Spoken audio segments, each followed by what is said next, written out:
My name's Steve Yocom. I'm 58 years old. I farm here, cattle farm. I've been doing this my whole life. The original farm was purchased by my grandfather in 37 or 38. And what drew him to this part of the country was a source of fresh water. He was amazed at it from the stories I was told. When he passed, it went to my father and his brother, of which my father took it over. I had my heart set on joining the military. I guess you could say I wanted to follow my father's footsteps. He served in the Army during the Second World War. But when I graduated, I was only 17, and my father wouldn't sign for me. Why? The only reason he would give me is, if that's what you want to do when you're 18, you go ahead and do it. Well, as life goes, next thing you know, you're 20 years old, 25, 30, then all of a sudden it dawned on me, I really like what I'm doing. My daughter Rachel was born in August of 1990, and I guess since the time she was big enough to tag along, she's been with me. She always seemed like she liked it. I didn't try to force it on her. In fact, I encouraged her to do other things. And I always tried to impress upon her to go to college.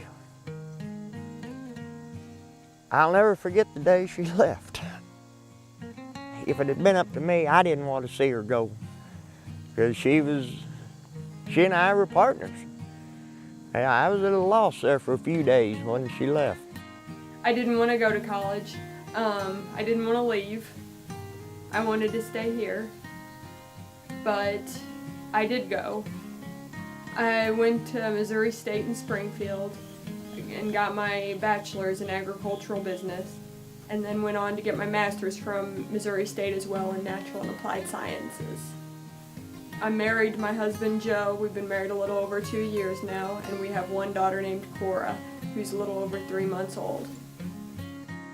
I've never pressured her or indicated to her in any way that she had to do this. I always hoped she would. I just wanted her to come to it on her own. If she did, it was fine. If she didn't, that was fine too. As I was growing up, it was always my dream to be a farmer and to live here.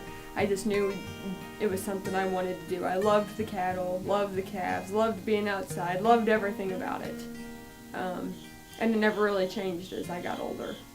I was happy when she wanted to stay here and take this on. And I hope we can pass it on to my granddaughter. And hopefully she will have the same love of the land and love of nature, the outdoors. For Alice Hopkins. And we're going to do our best to make her a farm girl.